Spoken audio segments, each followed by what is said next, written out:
Fallout Equestria, Chapter 24 Dances of Light and Shadow. I can smell the muffins baking now.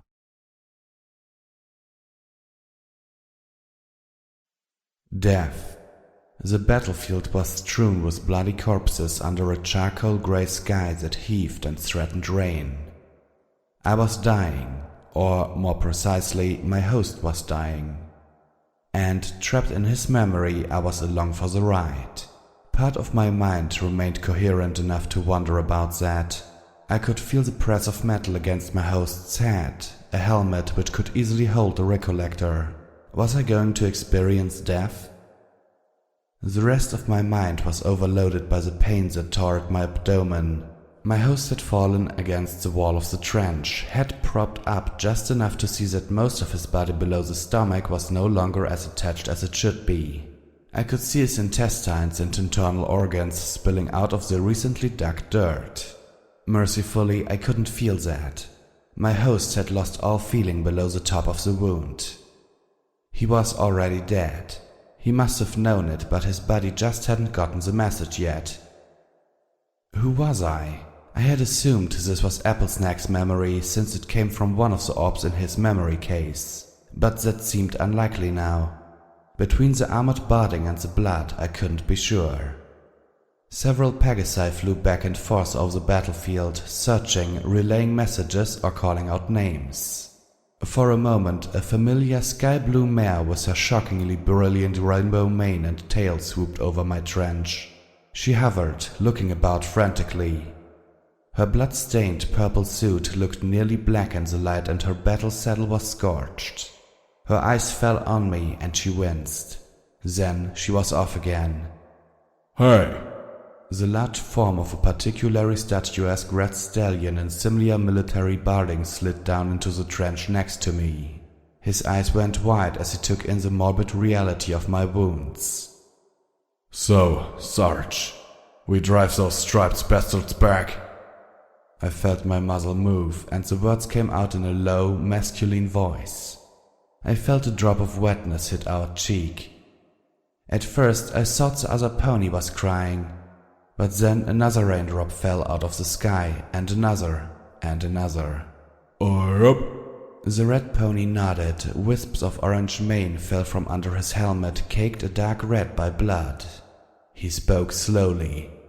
You're doing good, soldier. Mighty good. They'll make you sergeant after this. Rain was beginning to soak into his coat, washing caked blood out of it. My host choked, coughing up blood. The taste was warm and coppery in our mouth. Post-mortem, I'm afraid, Sarge. My host's voice was eerily calm and even. He had minutes left to live, if that. And he seemed at peace with it. I'm afraid I won't be joining you when you go after all. We felt cold. A chill deeper than that from the rain. I felt drops of rain kissing the searingly painful wound. I was thankful I couldn't feel drops landing inside me. Don't talk, the big one said, looking deeply wounded. I ain't ready to let you go, Buck. Things the zebras are different to say. My God, my host actually chuckled. He was in utter agony. I hadn't felt pain like this since the dragon set me on fire. I was sure that my own body was screaming, and he just chuckled. Like it was nothing. Don't worry, Sarge. We won the day, right? No regrets. The big red stallion looked like he was fighting tears. My host just grinned, his muzzle full of his own blood. Well, one regret. Never did get to meet that hot sister of yours. The stallion frowned dangerously, and I suddenly realized that his mane was the same color as Applejack's coat, and they had similar freckles. A big Macintosh bristled, then burst into a gruff laugh.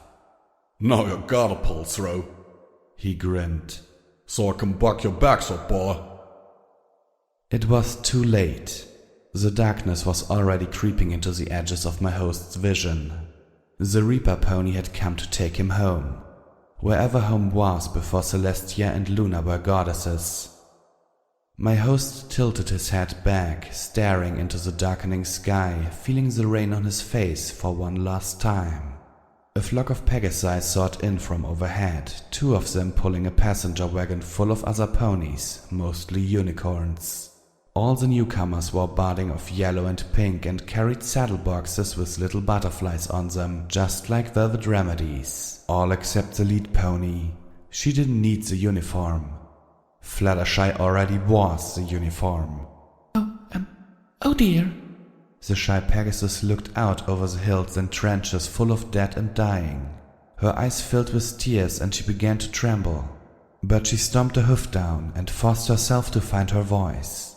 Oh, okay, every pony, everyone, please be calm. We're going to help. Fluttershy turned and called out to her team. Please, if you would, take your positions and hurry, thank you. Seeping shadows had nearly engulfed my host's vision, and his other senses were fading fast. I was looking at the world from the bottom of a deep, dark well. Thankfully, the pain was at the top of the well, far away from us. We closed our eyes. It was hard to open them again. Our eyelids were heavy, like they were made of gold. When they did, there wasn't much to see. Just clouds and rain, barely visible. We were in a much deeper well. Fluttershy's head moved between us and the clouds, looking strangely upside down, cringing at the sight of my host. Oh no. She dashed up to us. I think we can help. Just please hold on. We strained to speak. It only came out as a whisper. Bit beyond you. Go help the ponies who... Our words trailed off. There was no more energy to put behind them. That was enough, hopefully, to get the point across. A unicorn in a yellow and pink dress stepped into view. Fluttershy, her voice the whisper of a whisper. We're ready for the test run. The world faded to black. A black that was all-encompassing. No sight, no sound, nothing to smell or feel. Even the taste of blood was gone from our mouth. We were dead. We should have been dead. But a pleasant warmth was spreading through us. I could feel it all the way to my host's tail. The world came rushing back like we were being released from a memory orb. There was no pain. It was replaced by the bone-deep chill. Our body was soaked in rain. The trench had become squishy with mud. We opened our eyes. Our body was healed, complete. It was a miracle. It was impossible. What did you do? I heard a mare's voice cry out from above. I looked up to see the rainbow-maned mare dive out of the sky, a rainbow-colored wake stretching out behind her. Fluttershy, what did you do? Rainbow Dash stopped, hovering in the air, staring in utter shock at her fellow Pegasus. We healed them, Fluttershy said graciously, her voice somehow filled with happiness but not a hint of pride. Several of her unicorns were trotting up to stand by her side. I know that, Rainbow Dash assured her. But how? Fluttershy blushed, looking pleased. We call it a mega spell. Rainbow Dash blinked. A what now? One of the unicorns cleared her throat and Fluttershy took a meek step back, allowing the mare to explain. It's a new underlying spell framework that allows smaller spells to be augmented in scope and intensity. The blue Pegasus looked lost and worried. This way, Fluttershy claimed. We can heal everyone on the battlefield with a single spell. No one has to die because we couldn't get to them in time. Rainbow Dash turned her stare over the battlefield. My host did too. Everywhere ponies were getting to their feet with expressions of awe and bewilderment. Only the dead remained dead, their corpses strewn across the hills and filling the trenches. The wounded, even those at the very brink of death from impossible wounds, were healthy and whole. Like my host. All of them? And like the zebra who was pulling herself from amongst the bodies, a zebra sword clutched in her mouth, crackling with electrical fire. Rainbow Dash shouted at Fluttershy. You healed everyone, indiscriminately, even the zebras? Do you know what you've done? Do you know how many ponies died here today? Rainbow Dash bellowed. And now we have to fight the damn battle all over again. I could hear the yellow Pegasus squeak, beginning to cry. My heart broke at the sound. I wanted Applesnack to turn towards her. I wanted him to comfort the mare who had just saved his life. But he didn't even spare her a glance. Instead, my host lowered his head, sinking his teeth into mud to pull up his rifle, ignoring the slimy texture and the earthy taste. Shots began to sound across the battlefield outside the trench. Fluttershy, get down! Rainbow Dash cried out a moment before the blue Pegasus tackled the yellow one, sending them both rolling into the trench next to me, her wing catching the wake of a missile as it shot over the trench and exploded, raining dirt down on us. The battle was engaged. Again.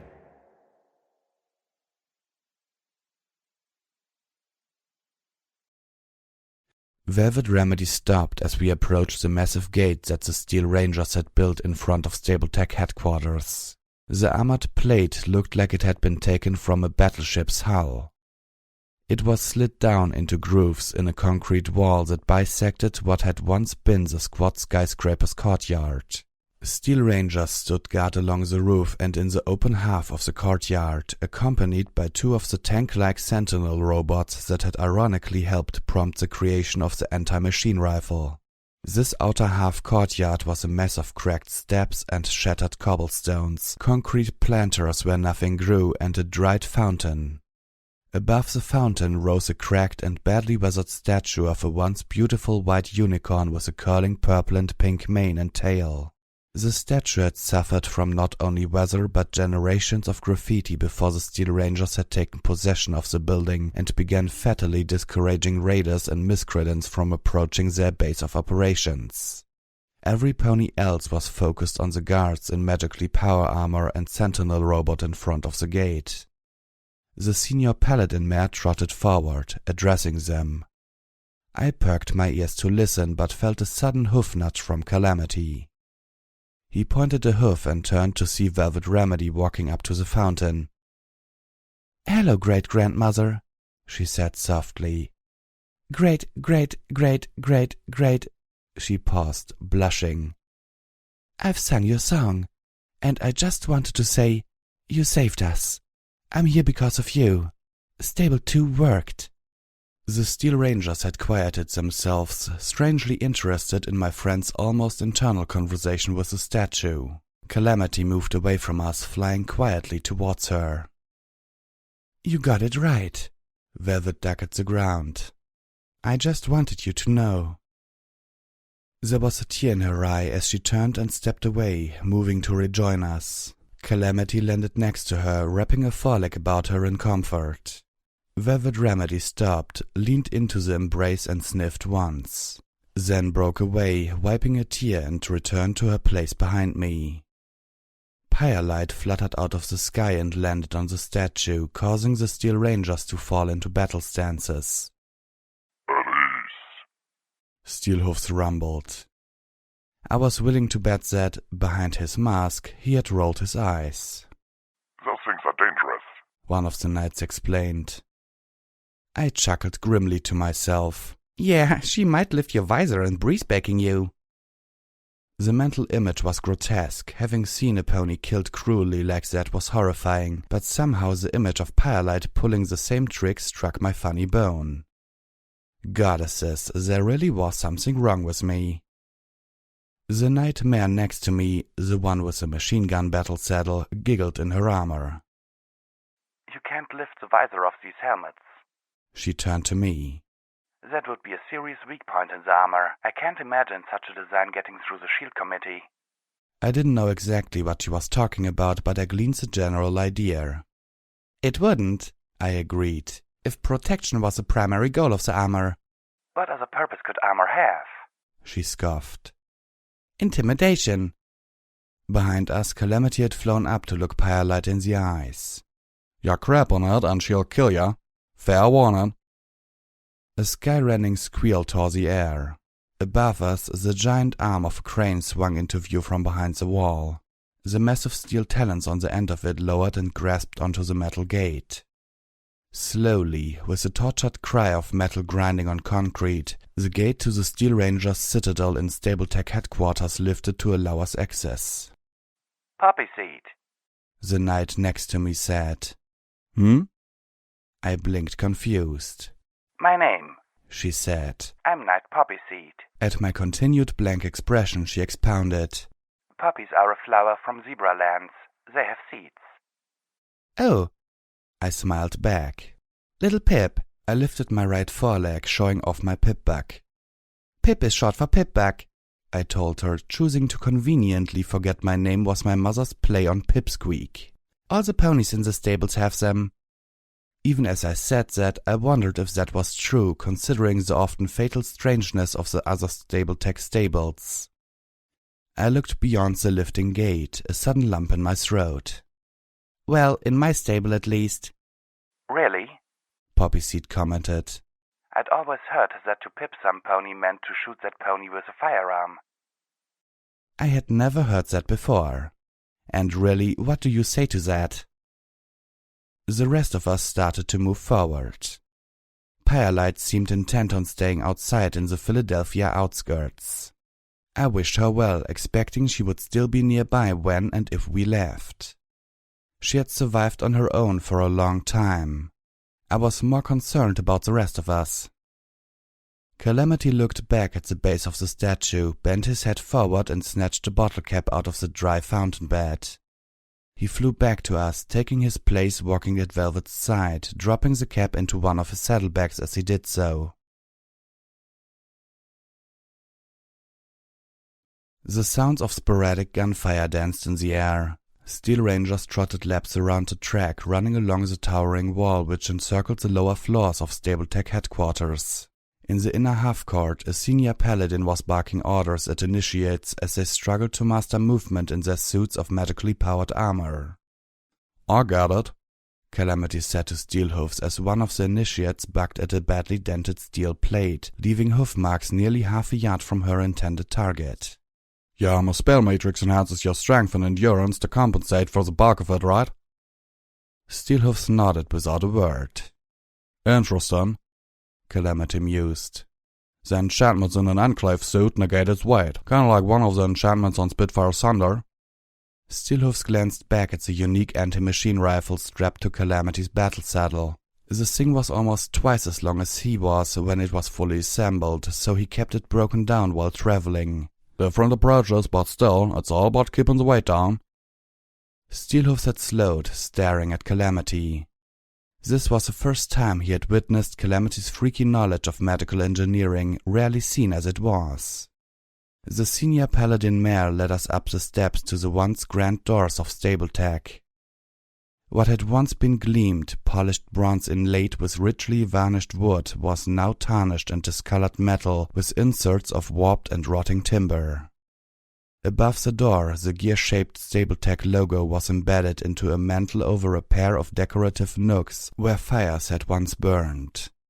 Ashes from the nooks had stained the wall and doors below in streaks, making the building look like it had been crying.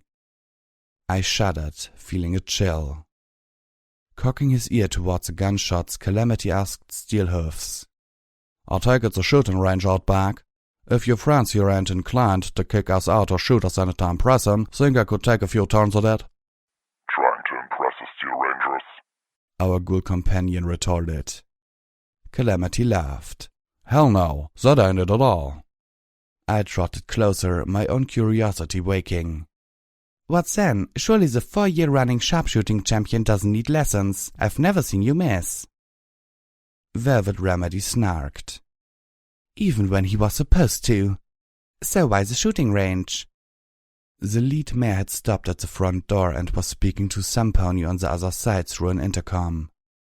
Poppyseed trotted in place next to me, looking anxious. Or bored. Hard to tell without being able to see an expression. You see, this new gun, Spitfire Thunder, is a magically enhanced anti-machine gun made for a Pegasus sniper. Calamity tipped the brim of his hat forward.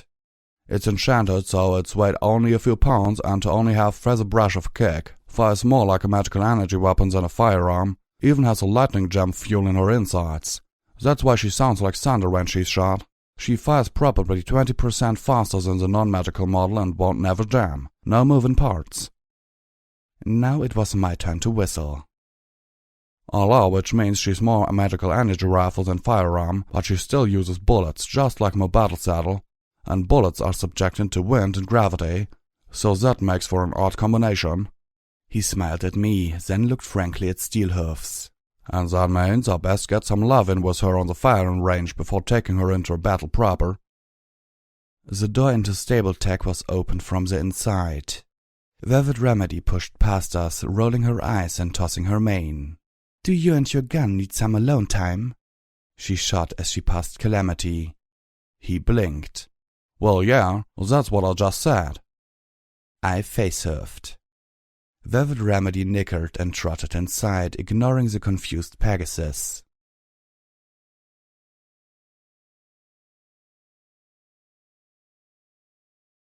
Does the news today make you anxious, worried about what might happen to yourself or your family should the mega spells fall? I know and understand your fears because I share them. My companions and I looked around, startled. The lobby of Stable Tech had been designed to be a welcoming self-advertisement. The sad, sweet voice seemed to come from right in front of us, no matter which way we were facing. It filled the air. That's Sweetie Belle, Velvet Remedy whispered, searching for the speakers. Like you, I hope for the best, but like you, I need to be prepared for the worst. I want a safe place for my loved ones to survive if that horrible day should ever come where our beautiful Equestria falls beneath a mega-spell holocaust. It's automated, Poppyseed told me. Starts up every time we go through the door. Didn't used to, but then we tried to disable it. Only made it worse. She pointed to the large Stable-Tech logo embedded in the door. There used to be an image standing there of that unicorn from that statue out front, made out of dancing lights. Looked like a damn ghost. Killing that also killed the interface for the tour presentation.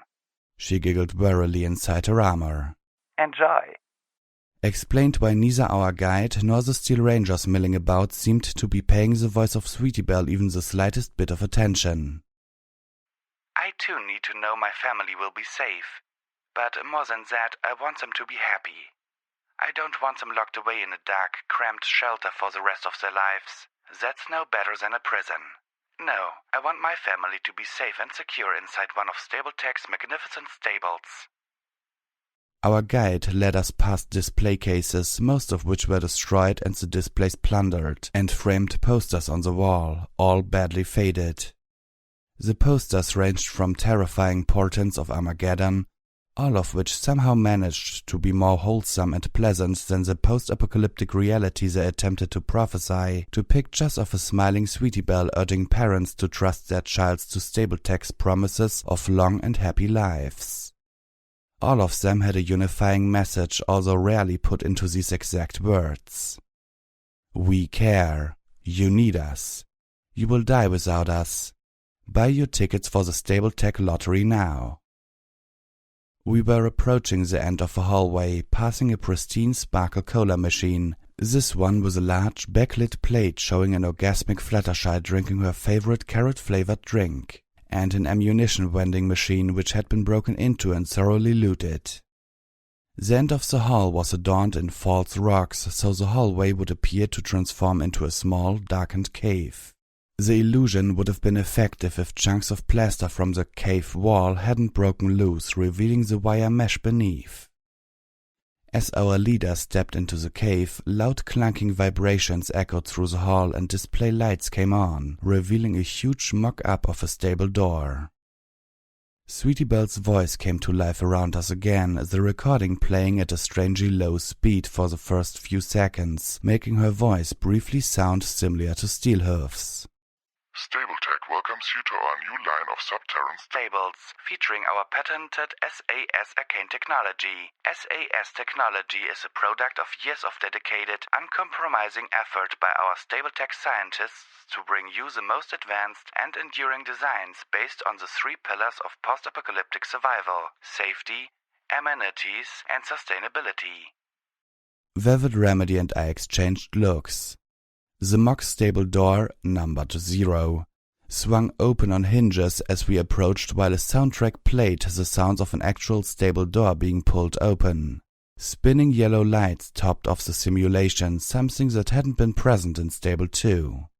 You and your loved ones will be able to sleep in peace, knowing that our impenetrable stable doors are built to survive and protect, even if Zebra invaders detonate a balefire bomb directly outside of your new, safe and secure home. With only a projected 7% failure rate under even those extreme and unlikely circumstances, Stabletech's mighty stable doors are guaranteed to protect you and your family. Wow. Velvet Remedy stifled a giggle. Before I could stop myself, I whispered, "Velvet Remedy's barn door doesn't swing that way." I gasped and quickly corrected myself. "I meant Stable 2's. Too late. The charcoal-coated unicorn with the scarlet and gold streaks in her white mane was fixing me with a stare that told me I wouldn't be hearing the last of this for a long, uncomfortable time. Damn it, sometimes I hated my mother. Not that my slip of the tongue was really her fault. But it was her fault. Still thinking of a dark, cramped cellar that you feared would be your family's home? Let the magical light of SAS technology burn those fears away. Through the magical power of our stable's appointed overmare, each stable will enjoy fully realistic sunlight even underground, with all the warmth and joy it brings. Sweetie Belle's voice boasted. And at night, a softer light will fill the halls, provided through enduring Earth Pony technology. So far, the most accurate part of the exhibit was the hall lighting with its ever-present high-pitched whine. Of course, this nighttime lighting had been 16 hours a day, every day, all the time. The realistic sunlight promised through the overmare had been reserved for the underground apple orchard. And based on the color and taste of the things we had called apples, I had my doubts about how fully realistic it was. Concerned about security? Fear not. Each stable is supplied with a security level and a fully stocked armory. Our friendly pie camera system allows the overmare to keep an eye on every pony in public areas without prying into your private affairs. Sweetie Belle's disembodied voice seemed especially pleased with this feature. We here at Stabletech believe in returning your life to the level of respectful privacy that you deserve without compromising your safety. We began to trudge through the bizarre mock stable. Its layout was nothing like the real thing, designed more like an amusement park ride than a functional shelter. Every few yards we would pass a large window. As our leader approached, lights would flicker on inside eternally sealed rooms where mannequins would play out scenes of utopian underground life. With each room we passed, Sweetie Belle's ghost would regale us with some other aspect of how wonderful and safe living in a stable would be. After the other stables I had been in, I found that this was creeping me out. I couldn't stop thinking about how many stables had apparently turned into lethal traps, very not like these promises. Somehow the reaction I saw on Calamity's face made it even worse. Here at Stabletech, we have taken the time to think of everything. We know that in the event of the worst kind of megaspell cataclysm, it may take Equestria not months, but decades to recover. Those of us who choose to survive the destruction may have to live most of the rest of our lives underground and see a new generation born without knowing the world outside. So each stable includes a Stabletech apple orchard, providing not only more than enough food for a growing underground community, but complete with grass for your children's hooves and mist fountains to simulate rainbows, run off one of our patented SAS water talismans. Did other stables run out of food? Stable 2's apple orchard was, simply put, vast. which may explain why the rest of the stable never enjoyed magical sunlight. Did Stable-Tech actually design the other stables with orchards that could only support a generation or two of growth? Or was Sweetie Belle purposefully downplaying the horrors that she and her two friends anticipated?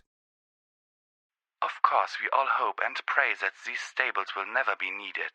But can any of us afford to take that gamble and not seek a place of safety and joy for our loved ones and ourselves? Velvet Remedy seemed on the verge of tears at the parting words of her ancestor, whom we both knew had become the first overmare of Stable 2. The stable whose special purpose was to keep us down there, safe, forever. Or, I knew, until Spike could find the right ponies to cast Gardens of Equestria. "I can't believe you lived your whole lives in a place like that," Calamity said as we walked up the steps that led out of the exhibit. "I mean, one that actually worked. This explains so much." I opened my mouth but couldn't find words. Only a little squeak escaped. We here at Stable-Tech hope you've enjoyed the tour today. If you have any questions, please feel free to ask at the lobby desk. One of our friendly staff would love to tell you everything you need to know.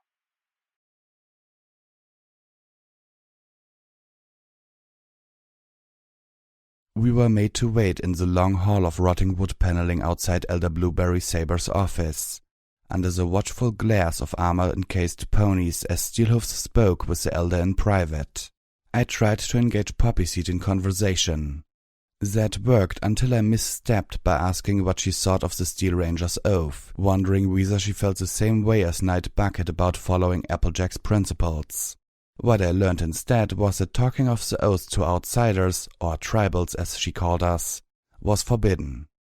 After that, she ignored all further efforts to chat. I couldn't tell if it was because I had deeply offended the knight or because there were other Steel Rangers watching.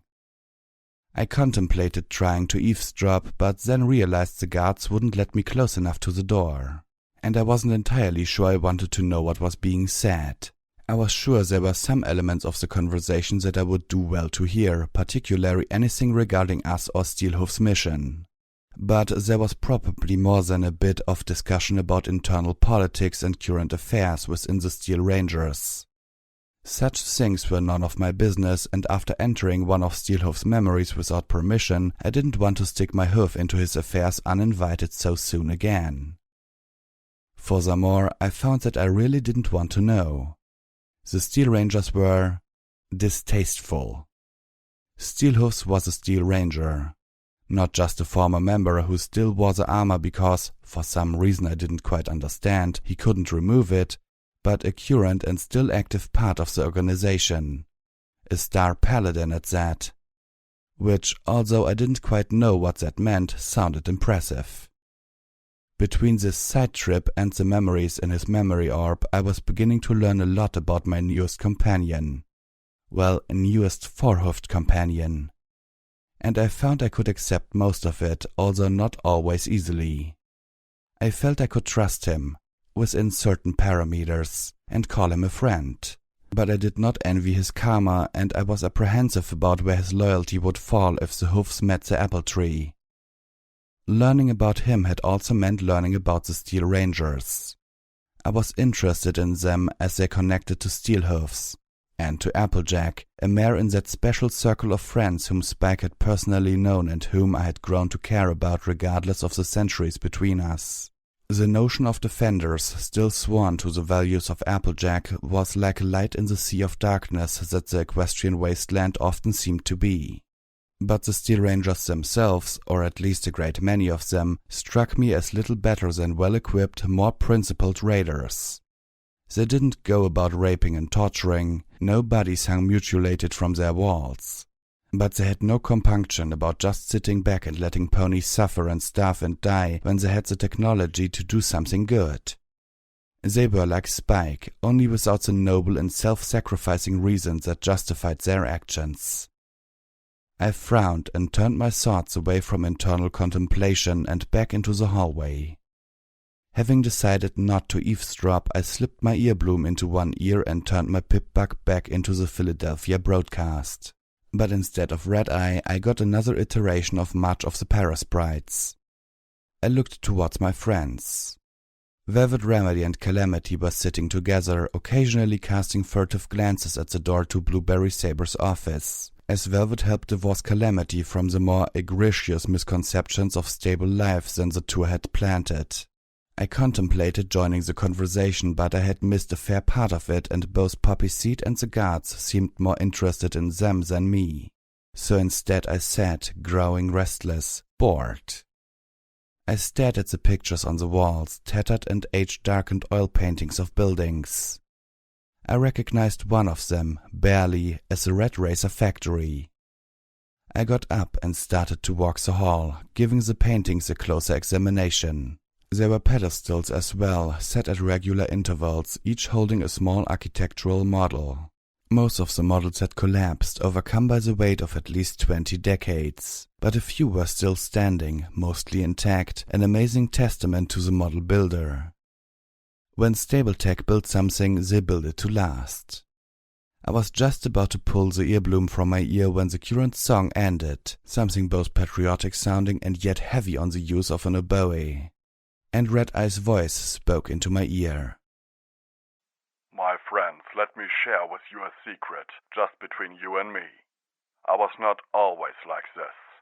No, once I was a young colt, irresponsible and carefree. I did not understand the need to toil, to labor.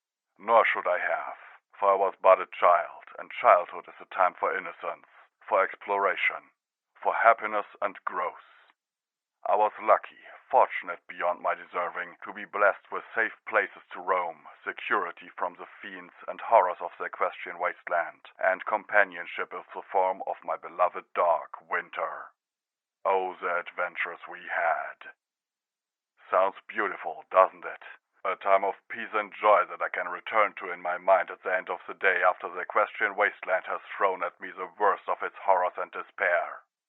Between the visions of my peaceful past and our glorious bright future, I find the strength to go on, no matter how hard the path or heavy the load.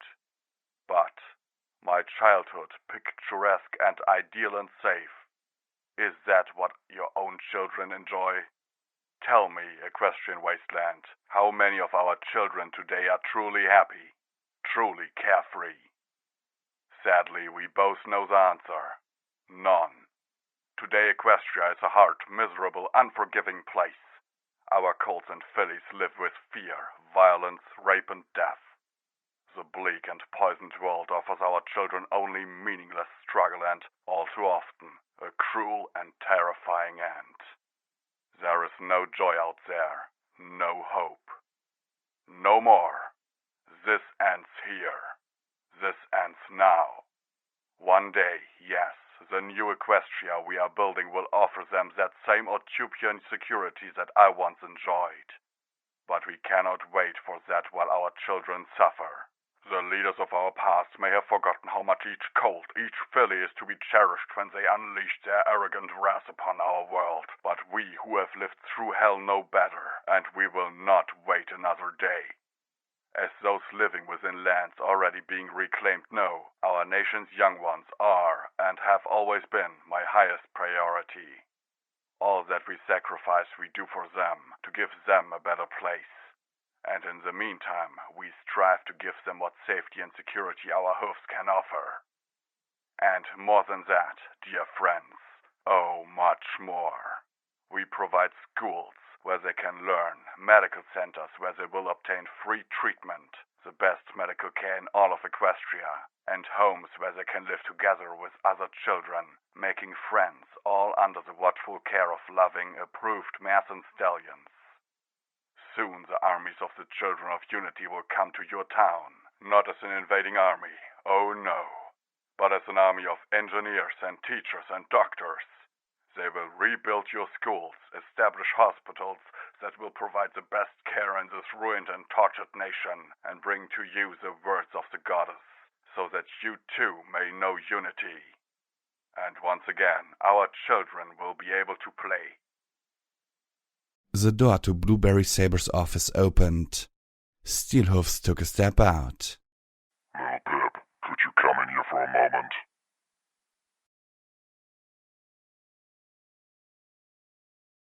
Elder Blueberry Saber was the first Steel Ranger I had actually laid eyes on.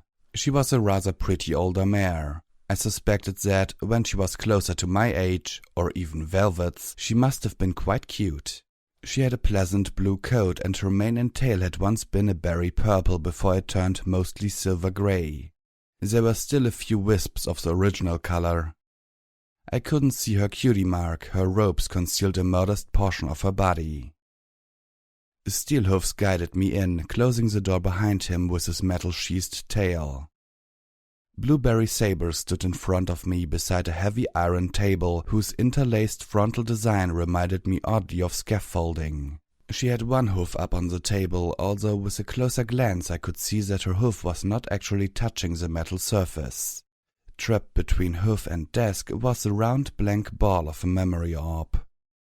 Little Pip, Steelhoof said, his voice oddly strained.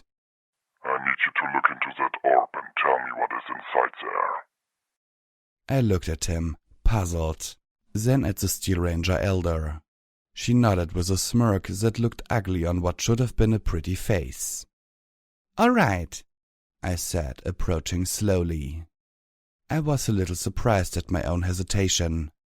Something in the room just felt off.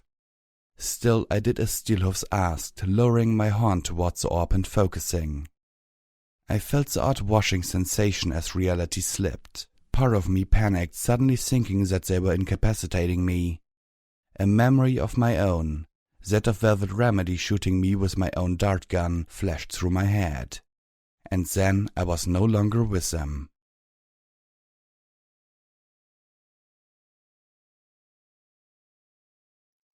The first sense I gained was smell.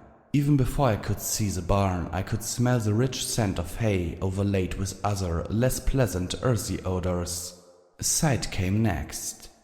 I wanted to blink as dazzling sunlight, beautiful and pure, filtered into the barn through an open hayloft. Then came touch. First the touch of the cloak I was wearing, a rough but not unpleasant claws. Then I felt odd. The body I was in was different, but I couldn't really put my finger on how. I had been in Earth ponies before, the lack of a horn was no longer startling me, and the body was less alien than that of a horny male, much less my exceptionally freaky experience as Spike. But I still felt wrong somehow, and it was like an itch that wouldn't go away. My host was standing in a bed of hay, watching as two familiar mares walked into the barn. They ambled right past me without so much as a glance. Now what's that this you wanted to talk about, Rarity, that we needed to hide out in the barn for? Well, the elegant white unicorn said, looking at her freckled friend with the frazzled blonde mane. Rainbow Dash said that last week at the Summer Sun celebration she came onto you and you didn't mind. I wanted to snicker. Rarity had managed to strike a perfect tone between gossip and suggestiveness. Yet I could tell without a doubt that she was only playing with the orange mare with the 3-apple cutie mark. Call it intuition, but I just knew that Rarity only had eyes for the stallions. And that made Applejack's expression all the funnier. Oh, hey now! Applejack nearly shouted, backpedaling. God dang it, not you too. Rainbow Dash was drunk, again, and I told her... I really wished my host would laugh, because it was hard to be in stitches when your body wouldn't cooperate. But in the very least I could tell Applesnacks that whatever he had been afraid I might find in here was rubbish. Applejack regained her composure as Rarity fluttered her eyes but failed to stifle a ladylike snicker quite fast enough. Oh, for the laugher! Applejack stomped. Did they drag me all the way back here just mess with me? She put a hoof to her freckled face. Oh hell, did Rainbow Dash put you up to this? This is one for partial jokes, ain't it? Actually, well, yes, Rarity admitted. It was her idea. I knew it, Applejack huffed, stomping again. But I really do have something I need to talk to you about, the graceful unicorn said, abruptly turning quite serious. Applejack could tell the mood had changed. Fun, even that at her expense, was over. What is it? I've come across some new magic. Rarity said cautiously. Zebra magic. She stopped, measuring the country mare's reaction. You mean like the things Sakura used to do? Not exactly, no. Rarity lowered her voice. Have you ever heard of a soul jar? Applejack stared at her purple-maned friend. No, and I ain't sure I want to. But Rarity wasn't ready to stop. A soul jar is an item. It can be any item really. It doesn't actually have to be a jar that you put a soul into. Applejack looked taken aback, but the unicorn continued. It was as if, now that she had started talking, she couldn't stop until it was all out. Putting a soul into a jar changes the object. It becomes effectively indestructible for one, and you can use the soul to hang other enchantments on. The unicorn stopped at a thought, then added, It becomes a foundation, not unlike a megaspell framework, I suppose. Rarity! Applejack gasped. What the hell has gotten into you, girl? Where did you get this kind of magic? This is... The orange mare's voice lowered to a hiss. This is necromancy. Rarity looked to her friend and nodded, her own eyes wide. I know. Then in answer, It's from a zebra book called The Black Book. Again she paused, thinking.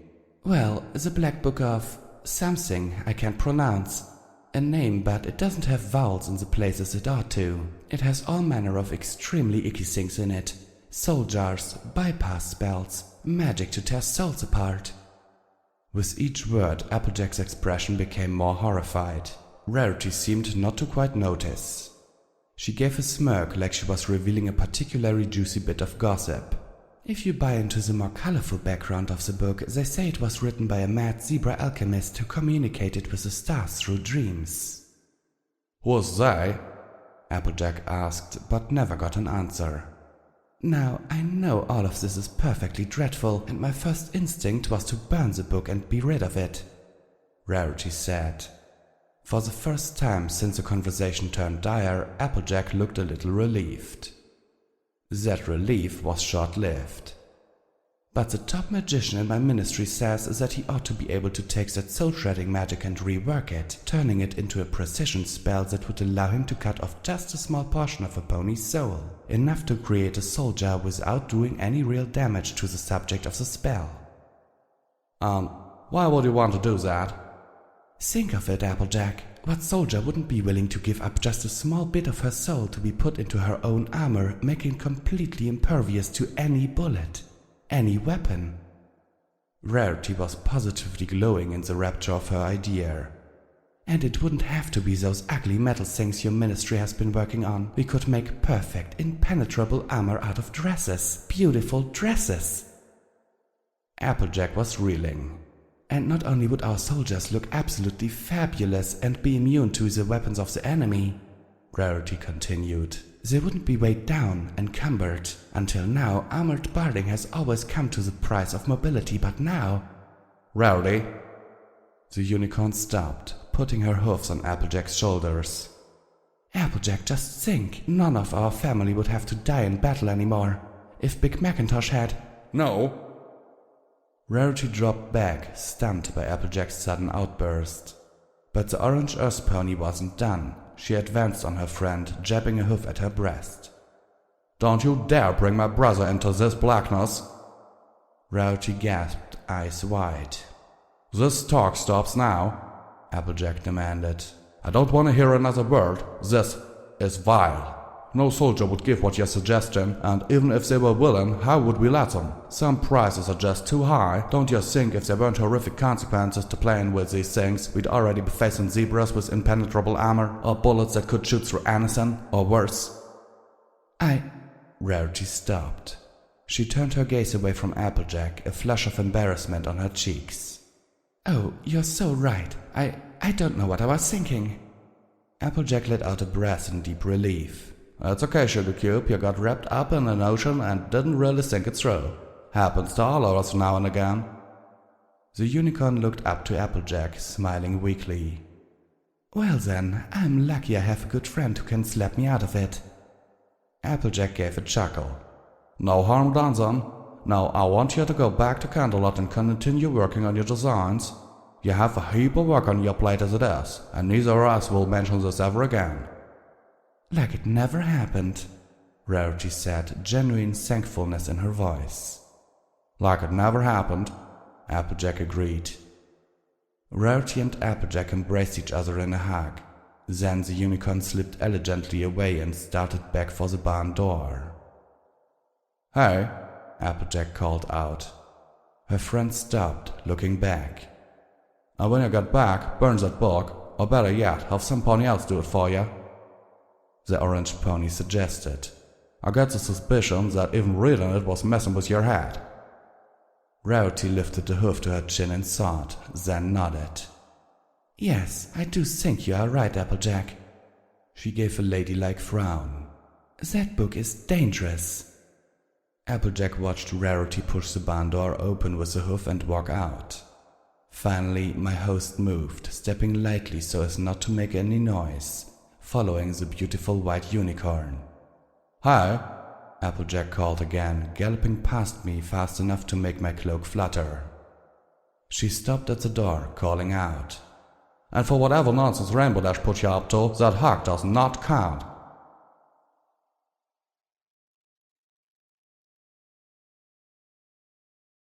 I was back in my own body and back in the presence of Steel Hoofs and Blueberry Saber, both high-ranking members of the Steel Rangers.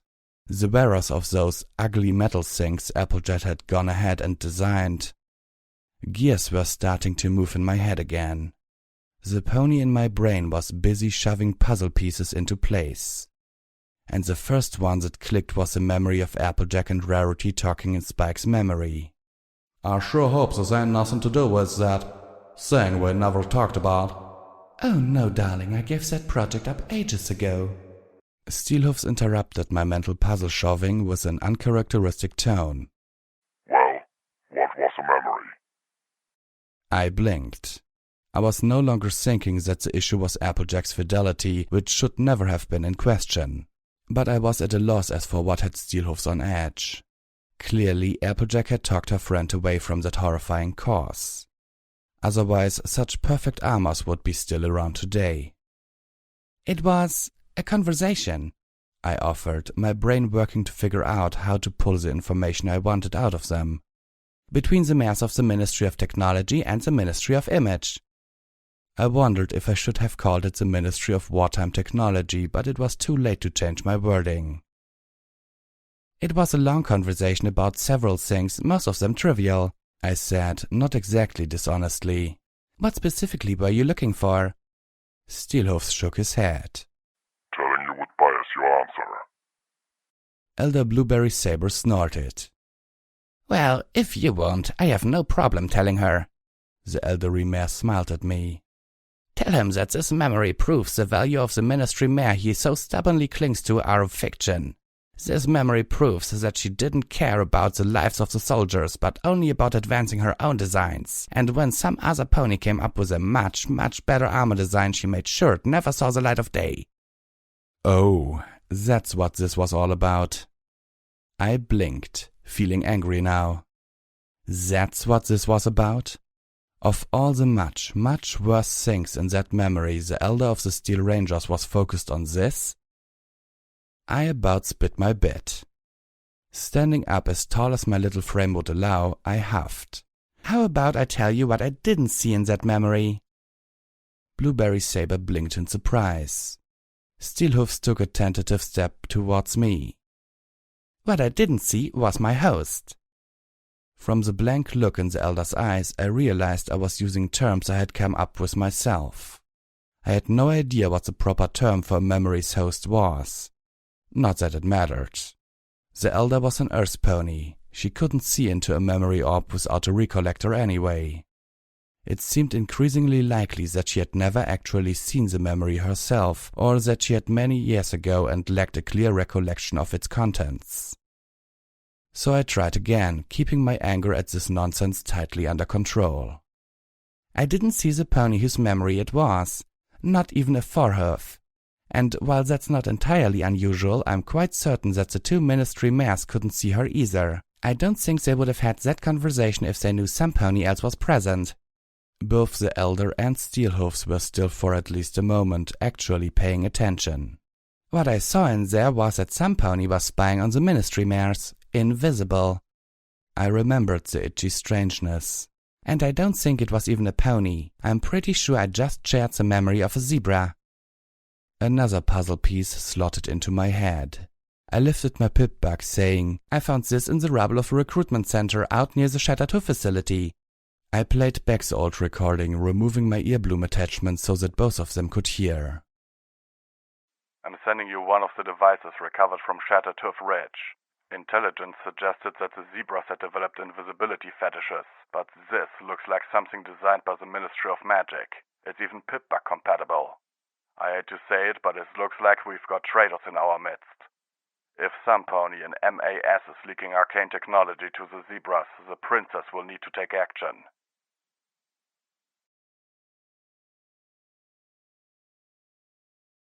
What followed the recording was much discussion, but in the end the only thing resolved was that I had gotten at least a bit of the Elder's trust while managing to sidetrack both of them from their earlier argument.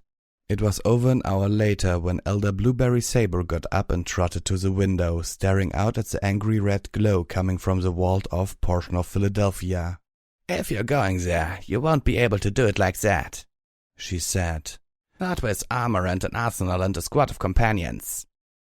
Why not? I asked. I'm not worried about getting past the wall. I can just float us over when there's a gap in the patrols. That was, at least, my plan. Because, Blueberry Saber turned to me. You will never get close to Red Eye that way. He's always protected.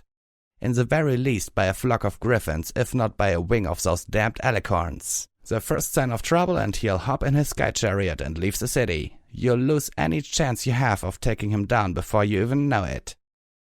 Damn. I was confident of being able to sneak close until she mentioned the alicorns. I should have figured this couldn't be so easy. But I was damned if I would just give up and go home. Not after the fresh reminder of what these slavers were doing to innocent ponies. I can help you, the Elder offered. If you agree to help me in return. Oh, this was going to be one of those days. The Elder laid it out for me. She could get me and maybe one of my companions into the walled section of the city, stripped of our possessions and dressed in the rags of slaves.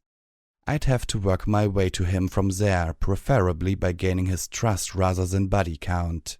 The latter method was likely to backfire for the same reason a covert assault would.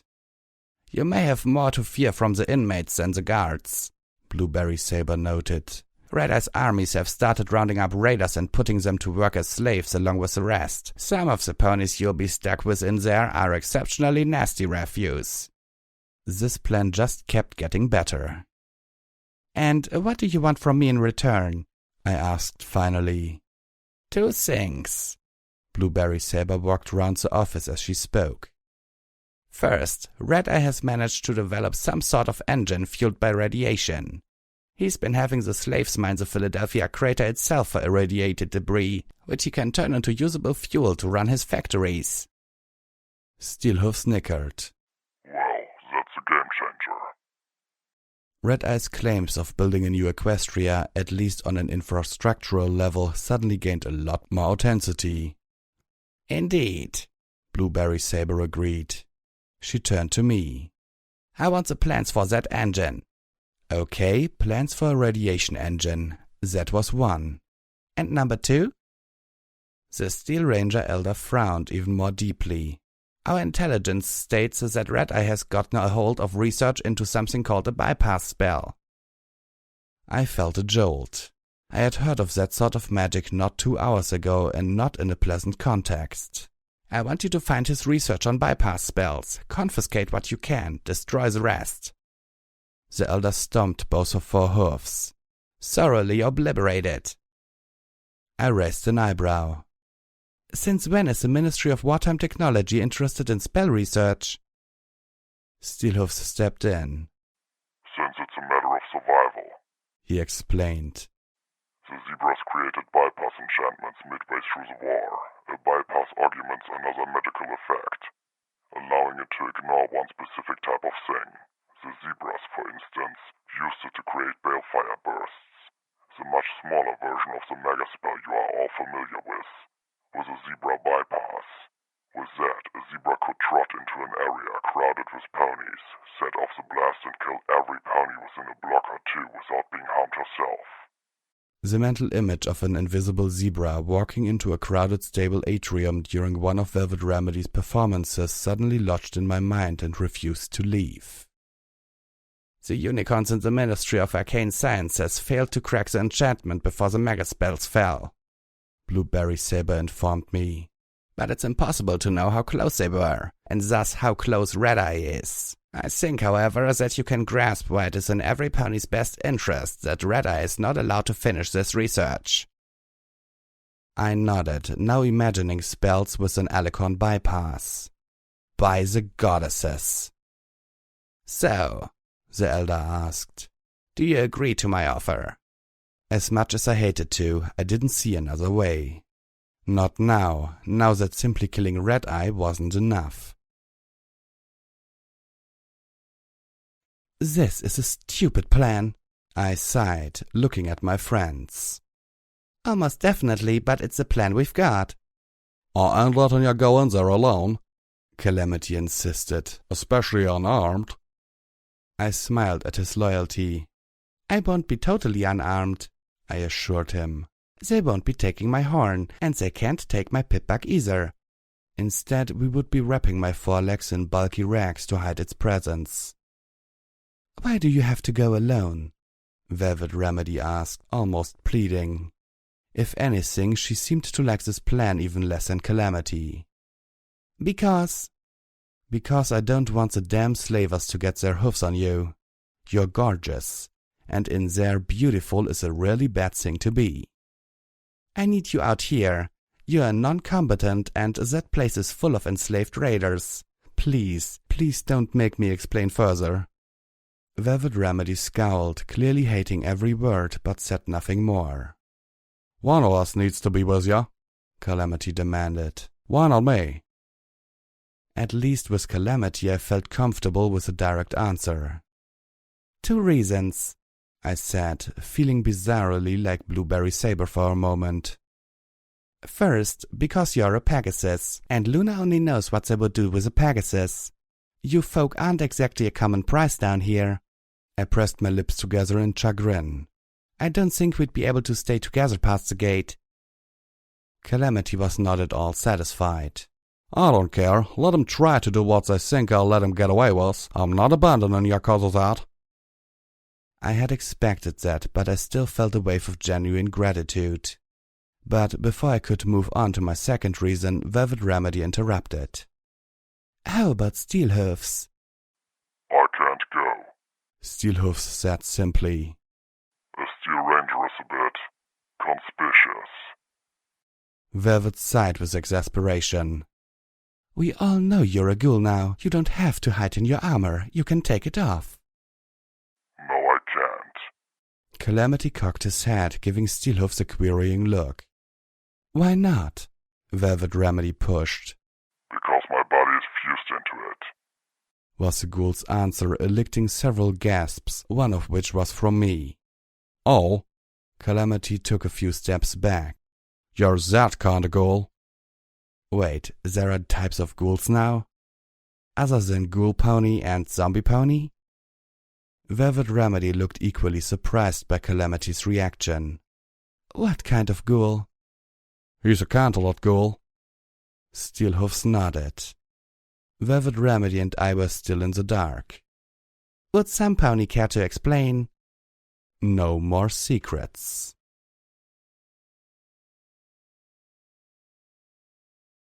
Ponies who suffered massive amounts of magical radiation and survived were forced to endure the cruel deterioration of becoming a ghoul pony.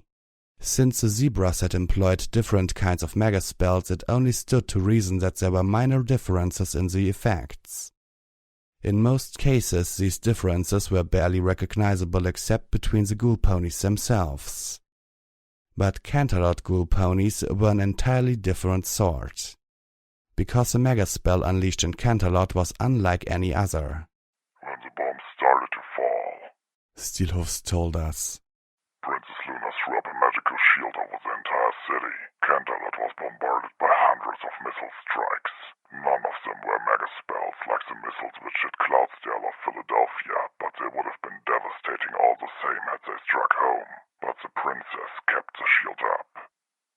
Vivid Remedy and I sat, listening, almost entranced. Calamity paced off to the side fretfully. I was stationed in one of the hamlets that surrounded the city, just outside the perimeter of the shield. My squad's orders were to evacuate the hamlets, getting as many of the ponies to shelters or stables as we could. The blast wash from those missiles exploding against the shield wiped out hundreds in the first few minutes. The bombardment lasted hours.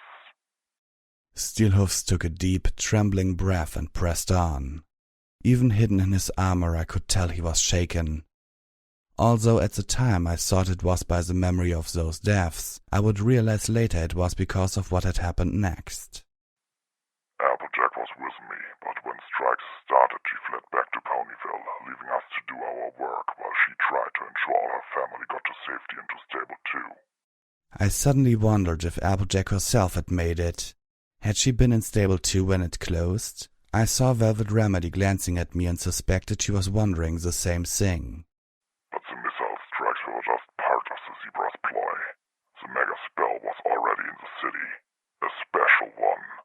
After all, this one was meant to kill Luna and Celestia, not just 750,000 ponies. So Pink Cloud? Calamity said abruptly, stopping. Yes. Calamity momentarily took over the tale.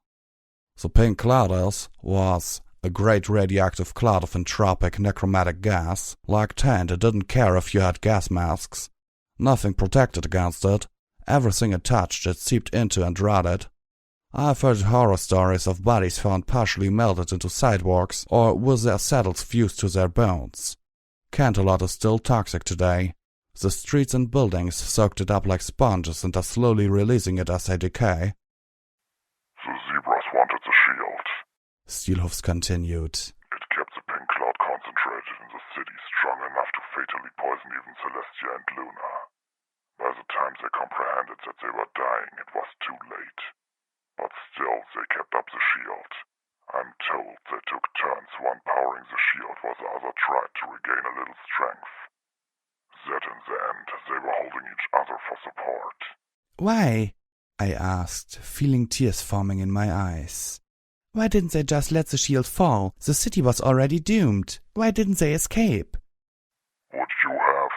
Steelhoofs asked simply. I was still in one of the more remote hamlets when the shield finally came down. The city had soaked up enough of the pink cloud that the exposure wasn't fatal, but... Calamity again added to the tale, a tone of disgust in his voice. By the time Luna and Celestia realized the pink cloud was killing them, the first attack had been hours ago. The Pegasi had already closed up the sky. The wind was beginning to go wild. With a sad flap of his wings, our Dashite friend explained. If Celestia and Luna had let that spell of theirs drop, they probably would have survived, though most likely at only a fraction of their former selves. But a whole heap of other ponies would have been doomed as the uncontrolled winds blew Pink Cloud out over all them accurating hamlets over farms that would have been destroyed all life far as Ponyville, maybe farther. Mournfully he informed us. I'm so sorry, to both of you, I really am, but Luna and Celestia ain't goddesses watching over us from the heavens like your stable teacher taught you. The princesses gave their lives so that your ancestors could make it into that stable and live.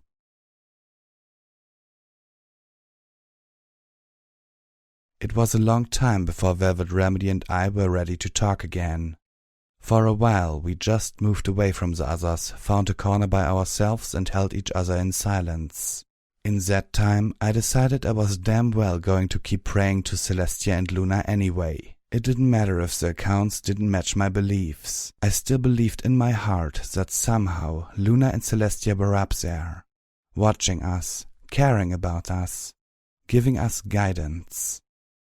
I just didn't know if what I believed was true. I realized it probably wasn't, but I could choose to believe anyway. Finally, we gathered together again for round 2 of every pony not going into Philadelphia with me. I have to admit, with my face shaken, I no longer felt as confident. But I plowed on anyway. "Second," I told Calamity, picking up where I had left off. "You're a Pegasus." Lil Pep, I think that was the first one." "Well, it's also the second one, because you're my escape route, my lifeline. No pony else can swoop in and rescue me if things go bad. I need you out here so you can do just that." Calamity frowned, but seemed to find it more palatable. "Wait." He looked at me like I was trying to dupe him. "How the hell are I supposed to know when you're in trouble or where to find you if I'm out here and you're in there?" Fortunately, I had already had this planned out. These slavers, at least the rank and file, don't seem to be the most educated lot. I'm pretty sure they wouldn't be able to tell where my pip-bug ends and the peripheral begins, so I'm confident I can get in with a slotted attachment. I smiled. That means either a stealth bug or the broadcaster we got from the Griffins. I floated out both. I'll take the broadcaster, you take the stealth bug. Steelhoofs can activate it for you when— "I know how to use a stealth bug," Calamity interrupted, holding up a hoof to the device. "So how do I get your call, genius girl? Case you missed it, I don't have one of them pip-bugs of my own." I grinned as I next floated out Velvet Remedy's custom pip-bug, still in my saddlebags after all these weeks of travel. Velvet Remedy gave me a pained expression. "Yes, I kept it," I told her before she could say anything. "And yes, I know you don't like wearing it. You shouldn't have to. This is just a backup plan if the main plan fails." Calamity raised an eyebrow. "And that is?" Finally, I levitated Homage's override device out of my saddlebags. "I have a very important mission for all of you to complete while I'm gone." I looked my companions over and decided that there had been never a better team assembled for such a job. "I need you to take this to the Philadelphia Tower and attach it to the mainframe in the base station. Once you do it, it'll give you DJ Pawn 3 both eyes and voice in Philadelphia, kicking Red Eye out. And that will free up the receivers in the station to pick up my broadcast." Red Eye's almost certainly got some heavy forces guarding the tower. Steelhoofs nodded. "I expect we'll be in for a battle." "Then you'll definitely need a medical pony," Velvet Remedy asserted. Calamity tipped up the brim of his hat. "Well then, looks like we got ourselves a plan." "Go ahead," Steelhoofs said, holding the last of his 4 memory orbs out to me on an armored hoof. "You've seen the others. You might as well see the last one before you go." I didn't think I was ready for another trip into Apple's next memories. The day had been too much of an emotional maelstrom. I felt weak and fragile, like another gust could cause me to break. I put up a warding hoof, shaking my head. Steelhoofs grunted. "Compared to what you've seen, this one is gentle." He pressed. "You trust me, don't you?" "To very specific extents," I admitted. "It's not you and Applejack having sex, is it?" Steelhoofs stared silently. Then he put the orb down, letting it roll towards me on the floor. "You have a dirty mind." He turned and walked out. I stared at the orb as it rolled to a stop against my right hoof.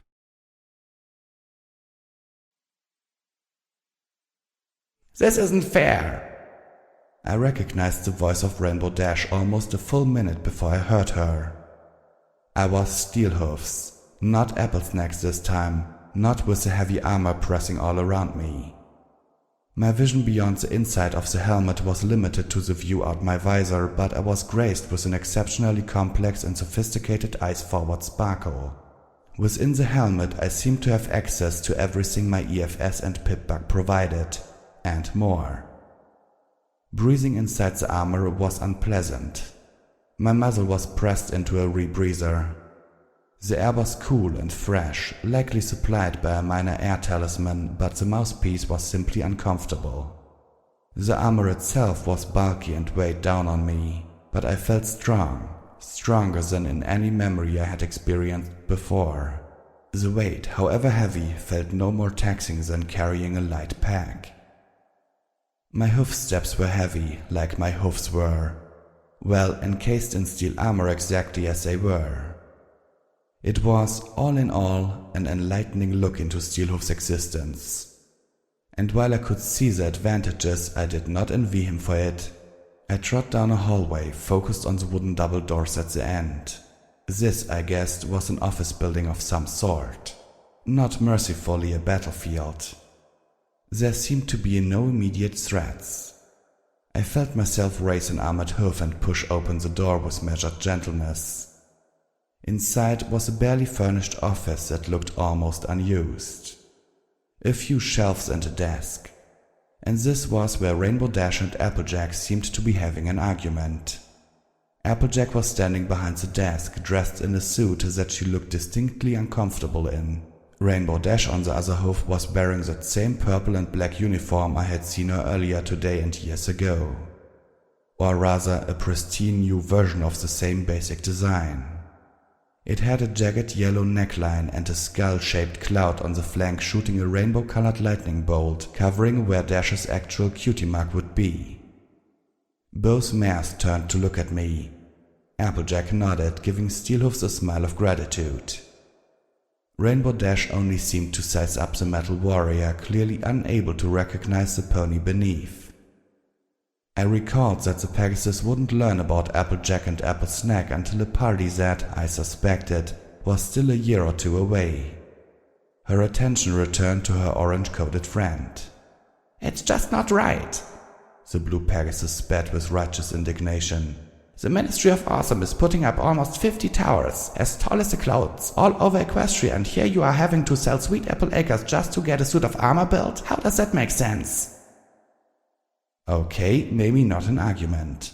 "That's 'cause building those towers is all y'all seem to be doing," Applejack explained patiently. "Meanwhile, my ministry is helping fund over 4 dozen industries, giving them the subsides they need to keep running until they can pull a solid profit, and next year there'll be 12 more.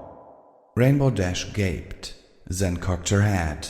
"Don't you think sometimes that the Ministry of Technology is a little too successful?"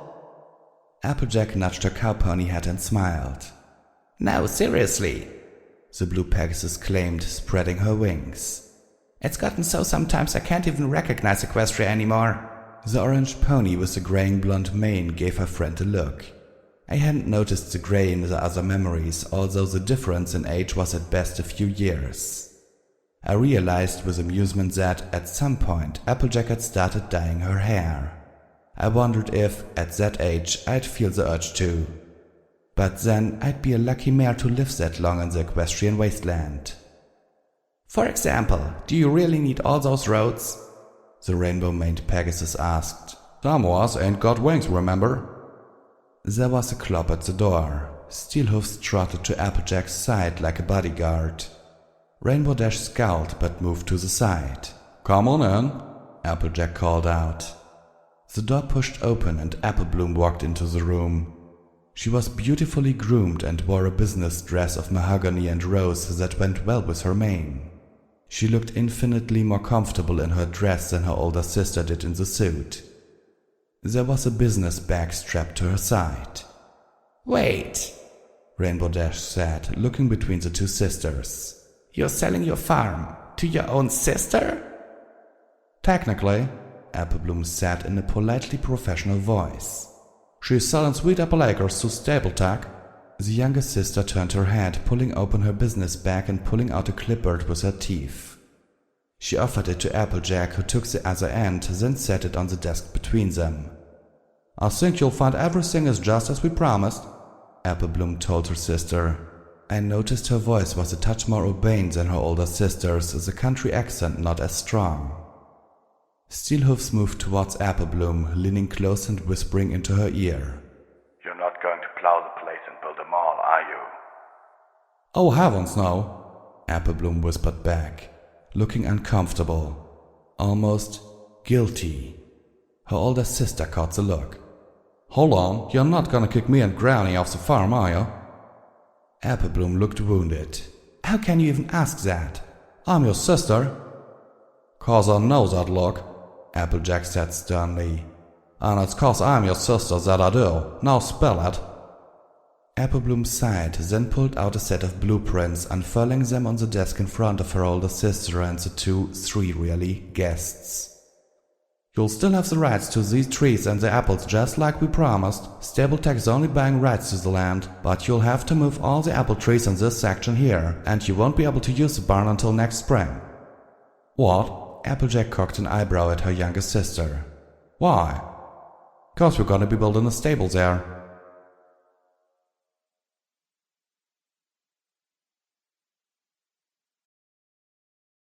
Footnote: Level up. New perk. A little dash.